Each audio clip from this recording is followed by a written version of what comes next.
So it gives you a perspective, but still you already have some experience. You're not just someone who could be led by advice, either external or internal. So this is a good departure point for at least next 30 years. Topic which is extremely important. I noticed that yesterday several colleagues already mentioned that energy equals security. So it's true. And Ukraine learned this during the war, paying high, very high price for this lesson on their own experience. Because it is not anymore separate policy areas. So it's overlapping, increasingly overlapping. And sometimes, especially in winter time, it's the same. Energy equals security, and security equals energy. So, but precisely because we have Ukraine obtained this wartime experience in the area we are currently discussing, we feel responsibility now to share our experience, which goes beyond, far beyond Ukrainian borders. Not just for Europe, because Ukraine is Europe, but as the Iran war showed, the part of our experience appreciated and in demand in the countries beyond European geographical borders. Very frequently, question is put how Europe can help Ukraine. It's still a very important question, not just to ask, but even more important to answer. But I would like to put question, the opposite question now, based on what I just said. How Ukraine can help Europe?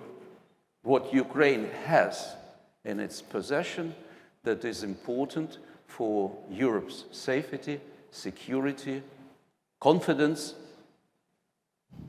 So this is the question I would like to answer. And start with the area which is not very comfortable for politicians to discuss. What our mistakes we made, what the lessons we learned that could be of help to others, not to repeat the mistakes, and to utilize in a constructive way this experience. The first is probably banal and naive, and it's, I believe, I hope, already been learned. The first lesson is that over-dependence creates vulnerability. Because over-dependence, especially in the energy supply, gives your would-be enemy a political leverage. The first time I personally experienced this was on the 31st of December of 2008. I was already with my family, so it was 10 p.m., 31st of December 2008, when I got a phone call from Prime Minister Tymoshenko, Yulia Tymoshenko. Said, Hryhoriy, come back to the office, to the Cabinet of Ministers. President of the European Commission, Barroso, is going to call in 10 minutes. So I came just on time of the phone call, and President Barroso just informed Prime Minister of Ukraine that he just has had a phone conversation with Putin, Prime Minister of Russia at that time, who informed him that at midnight, Russia will stop, Gazprom will stop supplying gas to Ukraine. And then, on the Orthodox Christmas, on the 7th of January, Russia stopped supplying transiting gas to Europe. And many countries, many colleagues from countries, especially Balkan countries, Bulgaria, Bosnia, Serbia, Moldova also country, they experienced this very painful experience in the minus 20 temperatures. So that was the first lessons we learned. But you know, at that time, the line of the European Commission was, this is commercial dispute. This is Naftogaz, Gazprom. So please do solve your commercial disputes and don't involve us too much. I believe we're over this very, very superficial, irresponsible, basically, approach. So the second lesson is even more important. that critical infrastructure cannot be protected by efficiency. So in the peaceful time, the efficiency is criteria number one. So you tend to build huge power plants, thermal, others, and then you save money, you make the process more efficient to benefit your customers. But Ukraine discovered that system optimized for efficiency may lack resilience under attack. When Russians in April 2024 destroyed with one strike, with several missiles, the largest thermal power plant in Tripilya near Kyiv, so momentarily, several regions in Ukraine were cut off from electricity.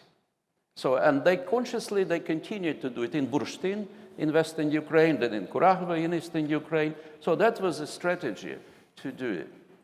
And we learned that it doesn't mean that resilience contradicts efficiency. I think we have to strive for both. But that means that it should be complementary and thought to how to compensate this already in the peaceful times.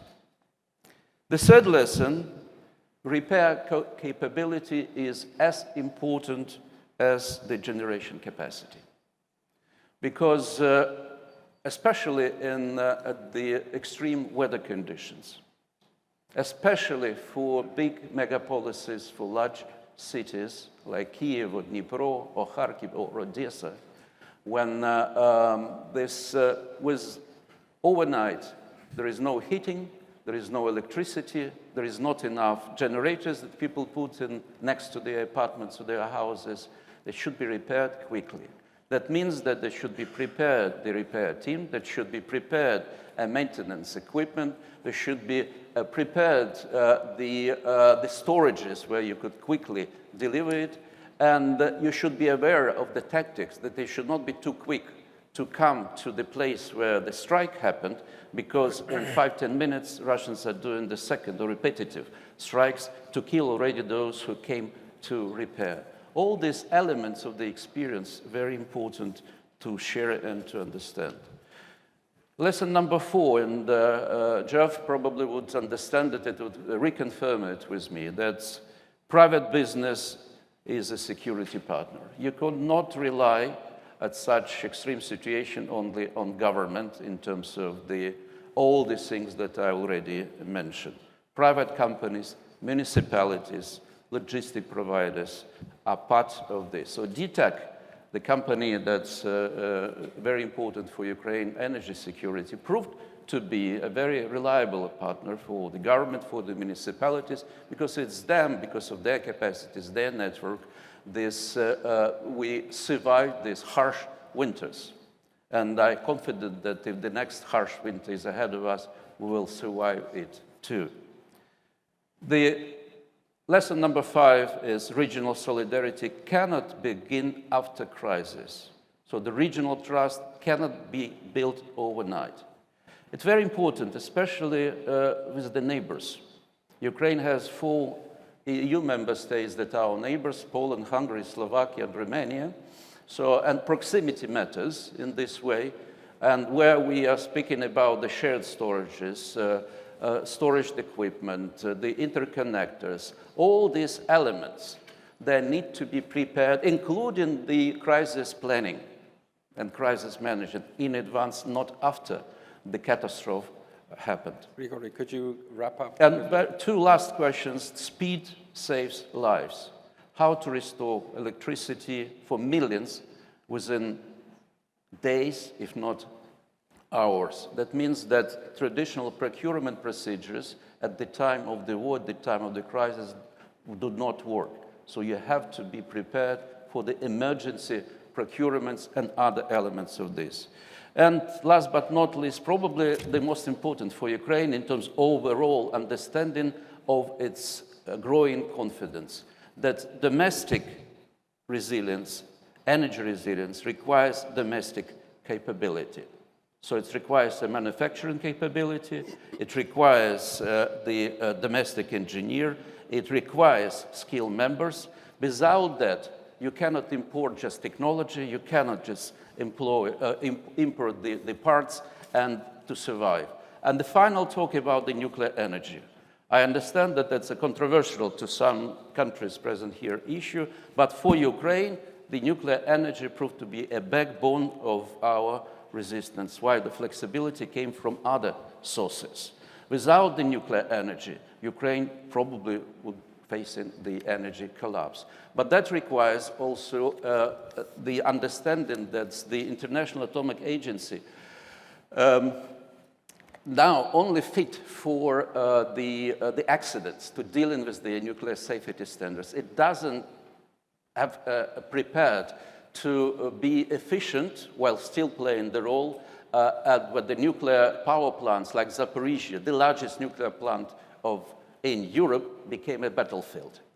So, and in terms of the multilateral, my final world institutions, they proved to be basically useless, most of them.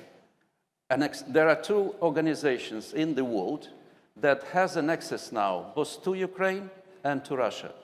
The one is purely humanitarian body, ICRC, International Committee of Red Cross, and the other body, intergovernmental body, is International Atomic Agency. That's it. Not any others, not OSCE anymore, not Council of Europe, so just two of these. That requires also thinking what the institutional lessons should be learned to ensure when the conflict happens, armed conflict of such intensity like the Russia's war in Ukraine, what institutional reassurances involvement should come in addition to those just two bodies that I mentioned.